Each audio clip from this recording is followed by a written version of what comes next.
Recorded address of His Excellency Mr. Imran KHAn, Prime Minister of the Islamic Republic of Pakistan, to the 75th session of the General Assembly.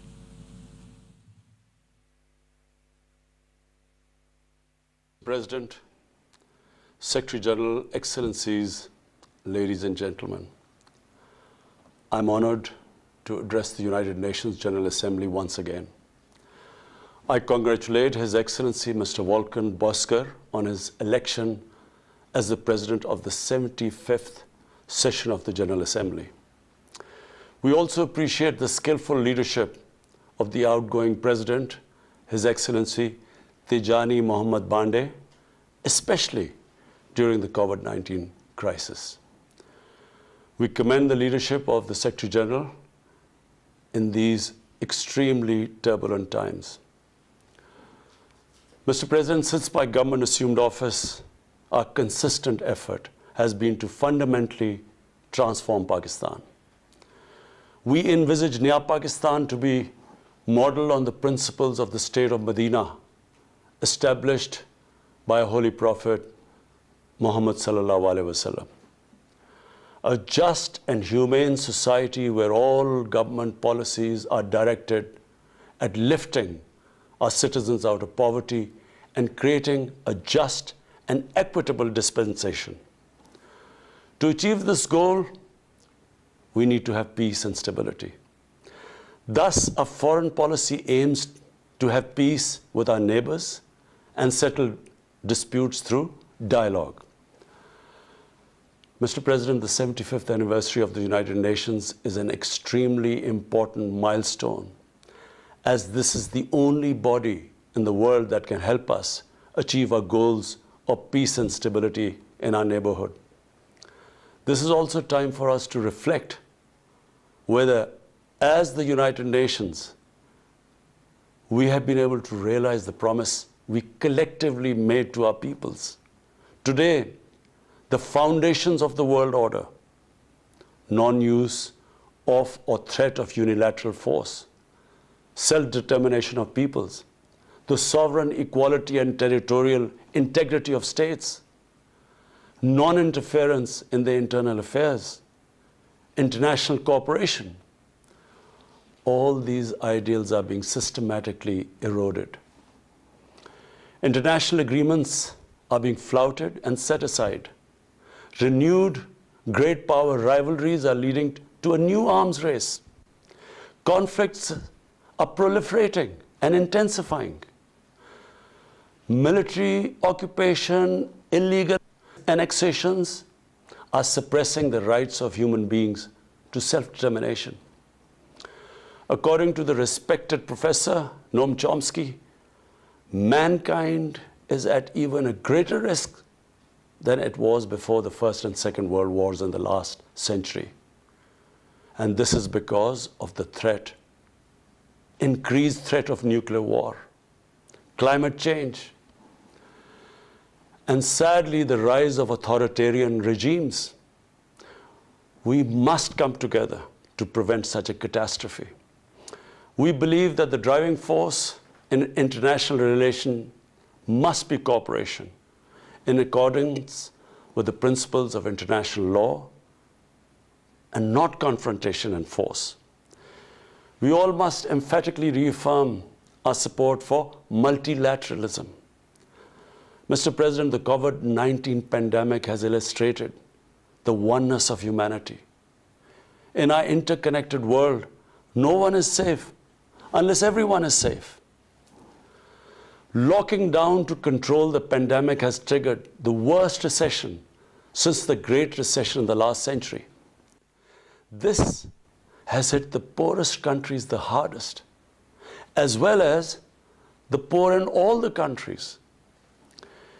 In Pakistan, we realized very early on that if we imposed a strict lockdown, the type that several affluent countries had imposed, we would have more people dying of hunger than the virus. Therefore, we adopted a policy of smart lockdown.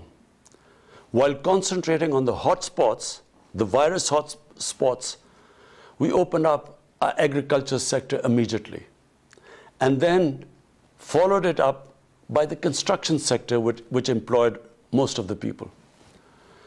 At the same time, and this is despite financial constraints, my government deployed $8 billion, unprecedented amount, for our health services, plus support the poorest and most vulnerable households with direct cash payments through SR's program, and then subsidies to the small businesses.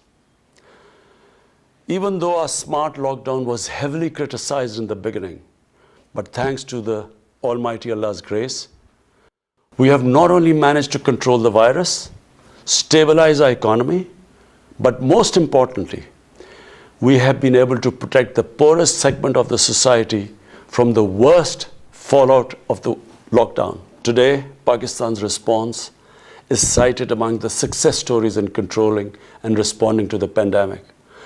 However, we are still not out of the woods, like no country is out of the woods today. But Mr. President, it was obvious from the outset that developing countries would need fiscal space to respond to and recover from the COVID crisis. Debt relief is one of the best ways to create that fiscal space for developing countries. Therefore, in early April, I called for a global initiative on debt relief. We appreciate the G20's official debt suspension initiative and the emergency and rapid financing offered by the IMF, World Bank, Asian Development Bank, and UN agencies. This, however, is not going to be enough.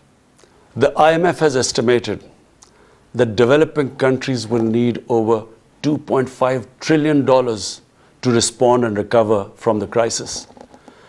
The official debt suspension will need to be extended and expanded. Additional debt relief measures will also be needed. Development banks should ensure adequate financial inflows. Rich countries have generated over $10 trillion to finance their own response and recovery. They should support the creation of at least $500 billion in new special drawing rights for the developing world. Mr. President, in my address to the General Assembly last year, I had highlighted the tremendous damage that illicit financial flows from developing countries to rich countries and to offshore tax havens cause. This leads to the impoverishment of the developing nations. Money that could be used towards human development is siphoned off by corrupt elites. The loss of foreign exchange causes currency depreciation. That in turn leads to inflation and poverty. The quest for getting back these stolen resources is nearly impossible, given the cumbersome procedures. Moreover, the powerful money launderers have access to the best lawyers. And sadly, because they are the beneficiaries, there is a lack of political will in the rich countries to curb this criminal activity. Mr. President, if this phenomena is unaddressed, it will continue to accentuate the inequality between the rich and the poor nations, and eventually will spark off a bigger global crisis, a far bigger global crisis than the present migration issue poses. The rich states cannot hold forth on human rights and justice when they provide sanctuary to money launderers, to their looted wealth. There are robust anti-money laundering and anti-terror financing regimes. I call upon this Assembly to take the lead in efforts to build a global framework to stem the illicit financial flows and ensure speedy repatriation of stolen wealth. It is important to realize that the aid that flows from rich countries to the developing world is minuscule compared to the massive outflows by our corrupt elites. Mr. President, this year I must again reiterate the threat posed to mankind due to climate change. Unprecedented fires in Australia, Siberia, California, Brazil. Unprecedented floodings in various parts of the world. Record temperatures, even in the Arctic Circle. This should make all of us worried for our future generations. Commitments made through the Paris agreements must be fulfilled. In particular, the commitment to mobilize $100 billion annually as climate finance. Pakistan's contribution to carbon emissions is minimal, but it is one of those countries most affected by climate change. Yet, we have decided to take the lead as we consider addressing climate change a universal responsibility. We have launched an extremely ambitious program to plant 10 billion trees in the next 3 years as a contribution to mitigating the effects of climate change. Mr. President, the pandemic was an opportunity to bring humanity together. Unfortunately, it has instead fanned nationalism, increased global tensions, and given rise to racial and religious hatred and violence against vulnerable minorities in several places. These trends have also accentuated Islamophobia. Muslims continue to be targeted with impunity in many countries. Our shrines are being destroyed. Our Prophet Muhammad sallallahu alaihi wasallam insulted. The Holy Quran burnt. And all this in the name of freedom of speech. Incidents in Europe, including republication of blasphemous sketches by Charlie Hebdo, are recent examples. We stress that willful provocations and incitement to hate and violence must be universally outlawed. This assembly should declare an international day to combat Islamophobia and build a coalition to fight the scourge that splits humanity. Mr. President, the one country in the world today where I'm sad to say the state sponsors Islamophobia, and that is India. The reason behind this is the RSS ideology that unfortunately rules India today. This extremist ideology was founded in the 1920s. The RSS founding fathers were inspired by the Nazis, and they adopted their concepts of racial purity and supremacy. While the Nazis' hate was directed at the Jews, the RSS directs it towards the Muslims and to a lesser extent, the Christians. They believe that India is exclusively for Hindus and others are not equal citizens.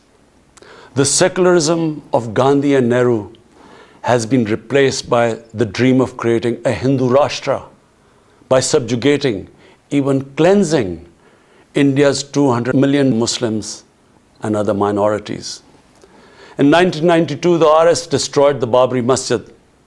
In 2002, some 2,000 Muslims were slaughtered in Gujarat, and this was under the watch of Chief Minister Modi.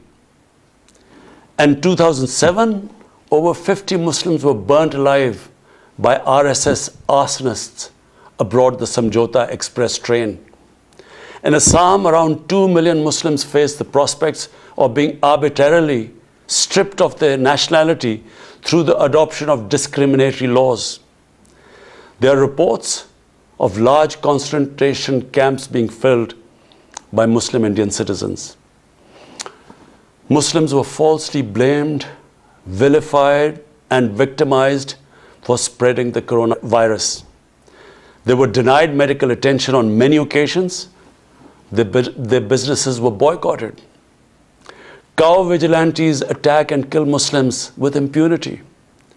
Last February, Muslims faced targeted killings with police complicity in New Delhi. Mass registrations in the past have often been a precursor to genocide. For example, the Nuremberg laws in Germany in 1935, and then in 1982 in Myanmar. The Hindutva ideology is set to marginalize almost 300 million human beings, Muslims, Christians, and Sikhs. This is unprecedented in history, and this does not augur well for the future of India. As we all know, that marginalization of human beings leads to their radicalization. Mr. President, for over 72 years, India has illegally occupied Jammu and Kashmir against the wishes of the Kashmiri people and in blatant violation of the resolutions of the Security Council and indeed its own commitments to the people of Kashmir. On 5th August last year, India illegally and unilaterally sought to change the status of the occupied territories and deployed additional troops, bringing the total number to 900,000, to impose a military siege on 8 million Kashmiris. All Kashmiri political leaders were incarcerated. About 13,000 Kashmiri youth were abducted and thousands tortured. A complete curfew was imposed, accompanied by a total communications blackout. Indian occupation forces have used brute force, including pellet guns against peaceful protesters, imposed collective punishments, including the destruction of entire neighborhoods, and extrajudicially murdered hundreds of innocent young Kashmiris in fake encounters, refusing even to hand over their bodies for burial. The Kashmiri media and those daring to raise their voice are being systematically harassed and intimidated through the use of draconian laws. All of this is well documented in the reports of the United Nations High Commissioner for Human Rights, communications from the Special Rapporteurs of Human Rights Council, statements from human rights and civil society organizations. The international community must investigate these grave violations and prosecute the Indian civil and military personnel involved in state terrorism and serious crimes against humanity being perpetrated, I'm sad to say, with complete impunity. The objective of this brutal campaign is to impose what the RSS-BJP regime has itself called the final solution for Jammu and Kashmir. To this end, the military siege is being followed by moves to change the demographic structure of the occupied territory. This is an attempt to obliterate the distinct Kashmiri identity in order to effect the outcome of a plebiscite envisaged in the UN Security Council resolutions. This action is in violation of the UN Charter, Council resolutions, and international law, particularly the 4th Geneva Convention. Changing demographic structure of occupied territory is a war crime. Mr. President, the brave Kashmiri people will never submit to Indian occupation and oppression. Their struggle is indigenous. They are fighting for a just cause, and generation after generation have laid down their lives to rid themselves of Indian occupation. The government and people of Pakistan are committed to standing by and supporting their Kashmiri brothers and sisters in the legitimate struggle for self-determination. Mr. President, in order to divert attention from its illegal actions and atrocities in Indian-occupied Jammu and Kashmir, India is playing a dangerous game of upping the military ante against Pakistan in a nuclearized environment. Despite constant Indian provocations and ceasefire violations along the line of control and the working boundary, targeting innocent civilians, Pakistan has exercised maximum restraint.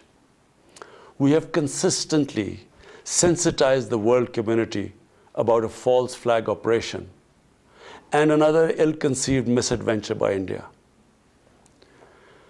My parents, Mr. President, were born in the colonial India.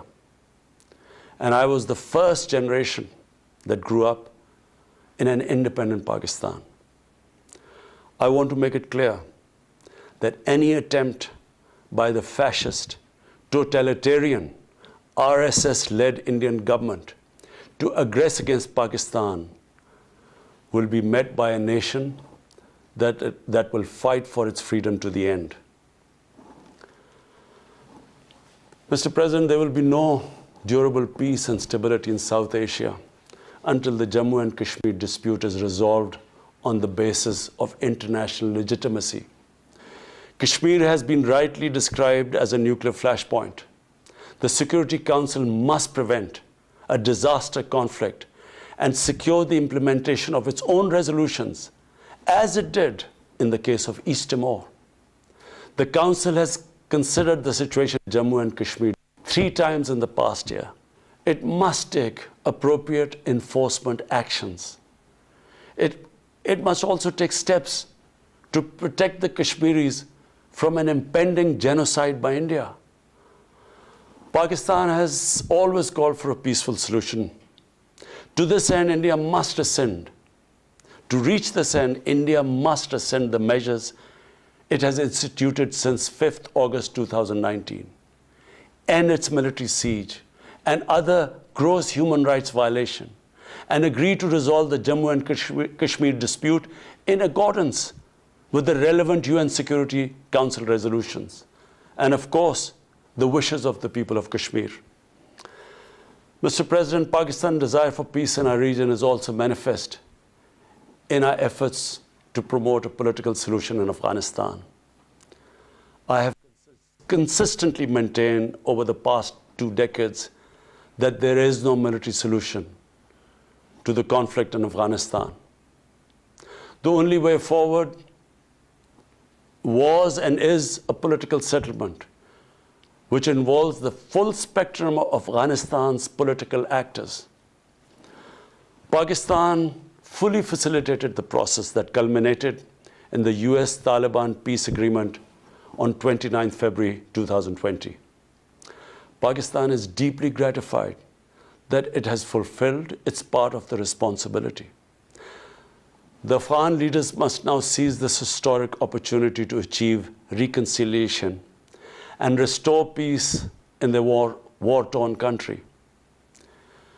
Through the intra-Afghan negotiations that commenced on 12th of September, they must work out an inclusive, broad-based, and comprehensive political settlement.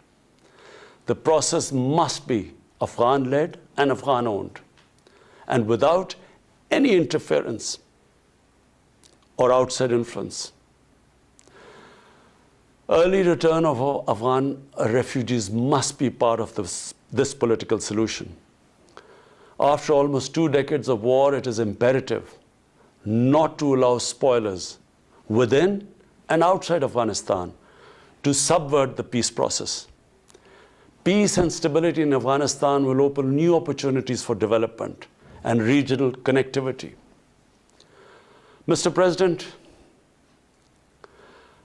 Palestine remains a festering wound.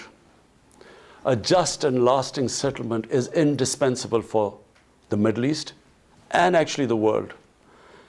Illegal annexations of Palestinian territory, the building of illegal settlements, and the imposition of inhuman living conditions on the Palestinian people, especially in Gaza, cannot bring peace to a troubled region. Pakistan continues to support a 2-state solution in line with the UN General Assembly and Security Council resolutions within the international agreed parameters, and they are pre-1967 borders, and Al-Quds, Al-Sharif as the capital of a united, contiguous, and independent Palestinian state. Mr. President, the United Nations remains the best legitimate avenue for collective action in managing international conflicts, fostering peace and security, promoting equitable development, and addressing global problems. I urge the Secretary General to take the lead in preventing global conflicts. He should convene summit-level meetings to address regional hotspots and resolve outstanding disputes. The United Nations should be made fully responsive to the challenges of our times. A comprehensive reform of the United Nations, including the Security Council, is essential to promote greater democracy, accountability, transparency, and efficiency. Pakistan will continue to participate actively in this process and endeavor with other member states to build a world where conflict is outlawed and equitable prosperity for all pursued in conditions of peace and security. I thank you. وزیر اعظم عمران خان اقوام متحدہ کی general assembly کے اجلاس سے خطاب کر رہے تھے. آپ یہ خطاب ملاحظہ کر رہے تھے. وزیر اعظم عمران خان نے ایک مرتبہ پھر پوری دنیا کے سامنے نہ صرف مسئلہ کشمیر بلکہ اسلامو فوبیا کے حوالے سے بھی گفتگو کی. وزیر اعظم عمران خان نے کرونا سے نمٹنے کے لیے حکومتی اقدامات، تخفیف غربت کے لیے بھی پاکستان کے اقدامات سے پوری دنیا کو آگاہ کیا. اس کے ساتھ ساتھ وزیر اعظم نے ماحولیاتی تبدیلی کے حوالے سے بھی بات کی، جبکہ منی لانڈرنگ کے حوالے سے بھی پوری دنیا کے سامنے جو مسائل درپیش ہیں ان کو سامنے رکھا. اس کے ساتھ ساتھ وزیر اعظم عمران خان نے پوری دنیا کے سامنے بھارت کا مکروہ چہرہ رکھا کہ کس طریقے سے بھارت اپنے RSS کے ایجنڈے پر عمل پیرا ہے اور نہ صرف وہ کشمیر کے اندر ظلم و ستم کے پہاڑ توڑ رہا ہے بلکہ اس کے ساتھ ساتھ کشمیریوں کا حق خود ارادیت دبانے کے لیے وہ تمام تر ہتھ کنڈے استعمال کر رہا ہے. مسئلہ فلسطین کے حوالے سے بھی وزیر اعظم نے دو ٹوک پاکستان کا موقف پوری دنیا کے سامنے رکھا، جبکہ افغان امن عمل کے حوالے سے بھی وزیر اعظم عمران خان نے پوری دنیا کو بتایا کہ پاکستان ہمیشہ یہ کہتا رہا ہے کہ افغانستان کا واحد حل جو ہے وہ مذاکرات ہیں. اسی کے ساتھ بلٹن اپنے اختتام کو پہنچا. ایاز اسلم، نازیہ کنول اور ہماری نیوز ٹیم کو دیجیے اجازت. دیکھتے رہیے پاکستان ٹیلی ویژن نیوز.